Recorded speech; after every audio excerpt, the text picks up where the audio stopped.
Good morning all of you. So next topic आता आपल्याला पाहायचं आहे business sector and it's form.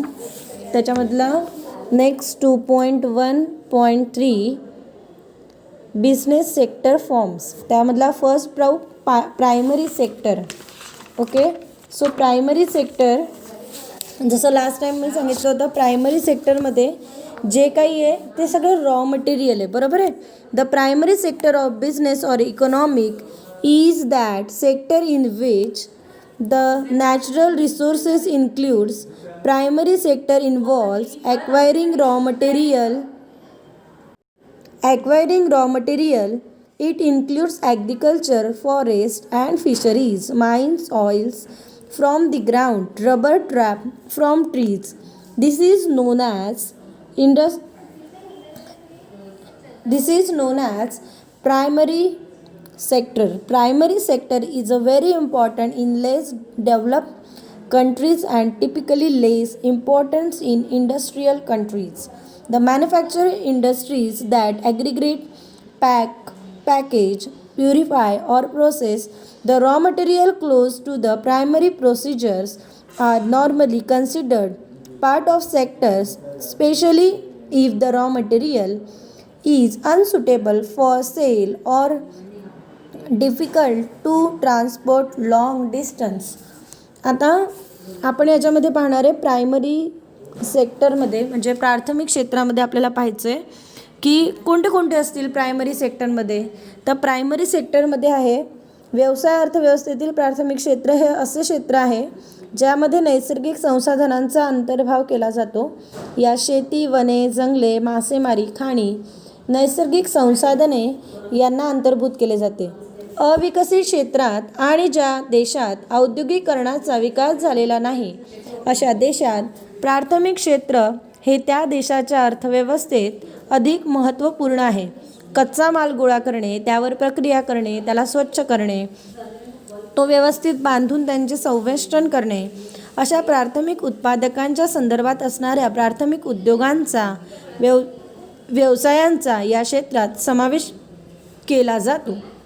हे क्षेत्र त्यावेळेस अधिक महत्त्वाचे ठरते ज्यावेळेस मिळालेला कच्चा माल हा प्रक्रियेकरता दूरवर वाहून नेणे आर्थिकदृष्ट्या फायदेशीर ठरत नाही.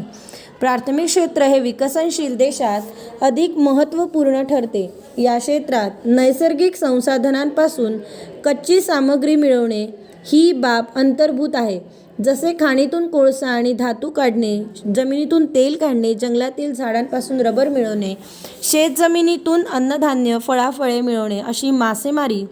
तसेच मासेमारी या व्यवसायाला उद्योगात प्राथमिक क्षेत्र असे म्हणतात.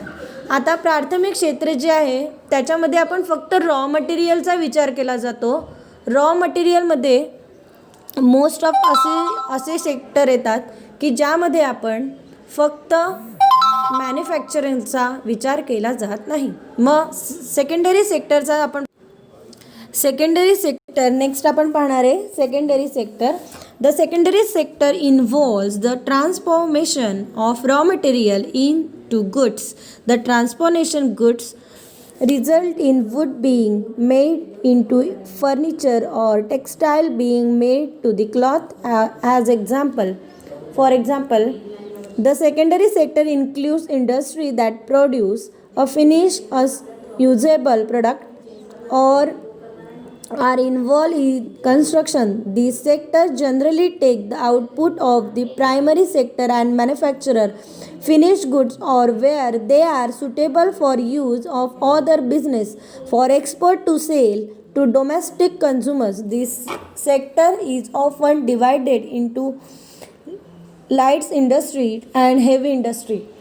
नेक्स्ट सेकंडरी सेक्टरमध्ये आपल्याला पाहता येईल की मॅन्युफॅक्चरिंग इंडस्ट्रीचा विचार केला जातो.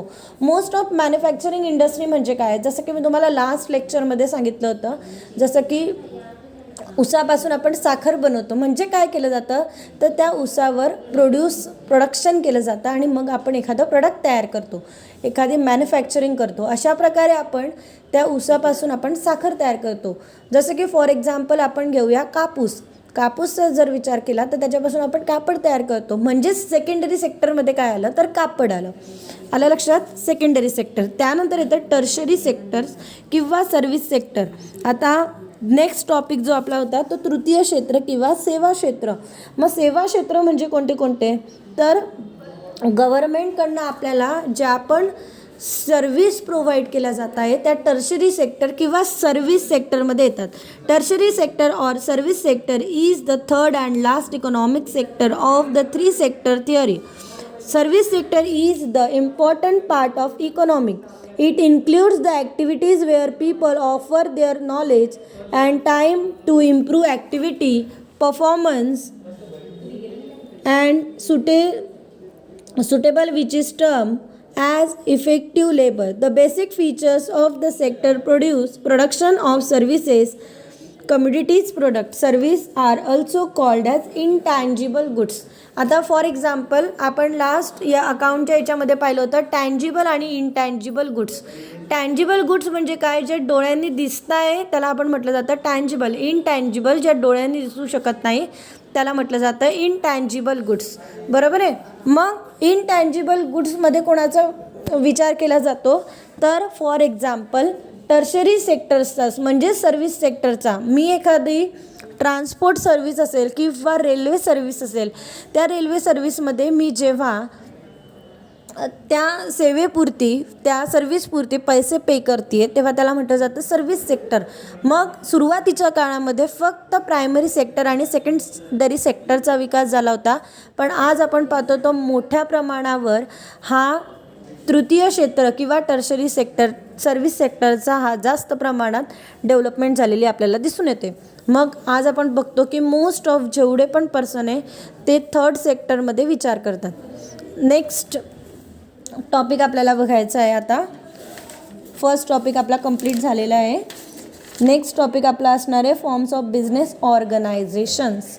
आता तुम्हाला काय करायचं आहे की इंग्लिश मीडियम और मराठी मीडियमचे जे स्टुडंट्स असतील त्यांनी फर्स्ट चॅप्टर रीड करायचं आहे आणि त्याचे जे क्वेश्चन आन्सर आहे ते प्रिपेअर करायचे नोटबुकमध्ये.